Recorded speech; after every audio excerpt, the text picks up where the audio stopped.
RBI ने Friday को announce किया कि अब वो 2000 के नोट्स के सर्कुलेशन को वापस ले रहे हैं। क्या मतलब अब 2000 के नोट्स वैलिड नहीं रहेंगे? ये तो 2016 वाला 500 हजार रुपए की नोटबंदी का इंसिडेंट का फ्लैशबैक दे रहा है। क्या अब हमारे पास जो नोट्स है वो वैलिड नहीं रहेंगे?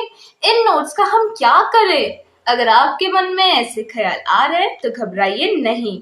आरबीआई ने इस न्यूज के साथ ये भी कहा है कि इन नोट्स को आप 30 सितंबर 2023 तक ट्रांजैक्शन और पेमेंट के लिए यूज कर सकते हैं।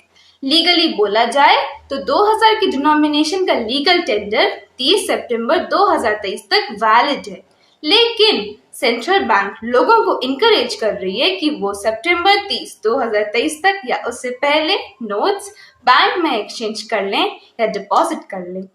₹2000 के डिनोमिनेशन का संचालन नवंबर 2016 में आरबीआई एक्ट 1934 के सेक्शन 24(1) के अंडर हुआ था और तब से लेकर अब तक ये देश की हाईएस्ट डिनोमिनेशन इन सर्कुलेशन है।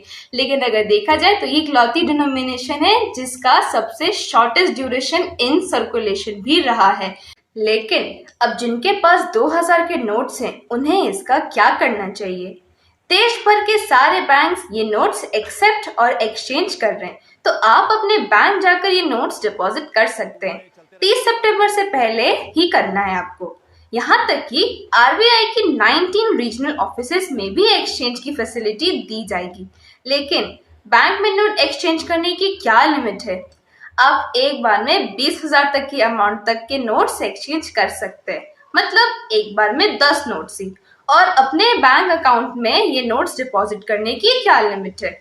अपने बैंक अकाउंट में नोट्स डिपॉजिट करने की कोई लिमिट नहीं है। आप जैसे पैसे डिपॉजिट करते हैं, चाहे वो केवाईसी हो, रेगुलेटरी या स्टैट्यूटरी या जैसी भी रिक्वायरमेंट बैंक के द्वारा हो, वैसी ही अभी भी होगी। और सबसे इम्पोर्टेंट बात, ये एक्सचेंज की प्रोसेस कब से शुरू है? आरबीआई बैंक्स, आरबीआई के रीजनल ऑफिसेस में ये प्रोसेस 23 मई 2023 से शुरू हो जाएगी और ये एक्सचेंज फ्री ऑफ कॉस्ट भी है। और अगर कोई बैंक नोट एक्सेप्ट करने से मना कर दे तो आपको क्या करना चाहिए? आप उस बैंक की कंसर्न अथॉरिटीज के पास जाकर कंप्लेंट फाइल कर सकते हैं और अगर 30 दिन तक कोई रिस्पॉन्स ना आए तो उसके खिलाफ और भी एक्शन लिया जा सकता है। आप रिजर्व बैंक के इंटीग्रेटेड ऑम्बड्समैन स्कीम RBIOS 2021 के कंप्लेंट मैनेजमेंट सिस्टम पोर्टल पर कंप्लेन कर सकते हैं। ये है एक्चुअली आरबीआई का कंप्लेंट पोर्टल। अगर आपके पास बैंक अकाउंट नहीं है तब भी आप अपने नोट्स अपने नियरेस्ट बैंक में जाकर एक्सचेंज कर सकते हैं। हाँ, लेकिन याद रखिएगा कि एक बार में 10 ही नोट्स।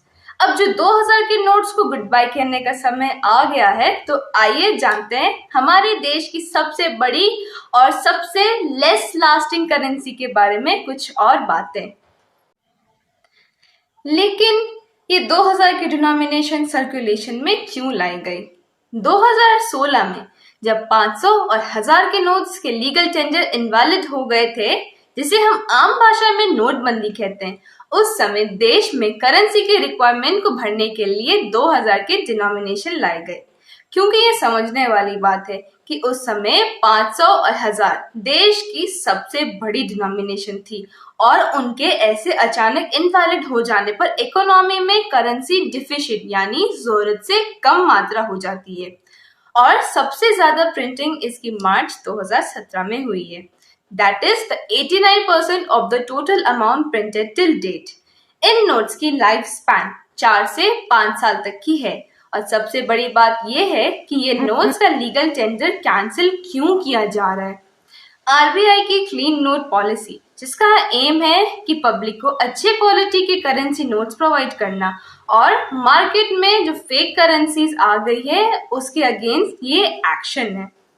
आरबीआई ने हमें नोट्स एक्सचेंज और डिपॉजिट करने के लिए काफी समय दिया है, तो हम भी आप सबसे ये उम्मीद करते हैं कि आप जल्द से जल्द नोट एक्सचेंज और डिपॉजिट कर लें। ऐसी और इन्फॉर्मेशन के लिए हमारे चैनल बजिंग वॉइस को सब्सक्राइब कीजिए और अपने दोस्तों से शेयर करना ना भूलिए।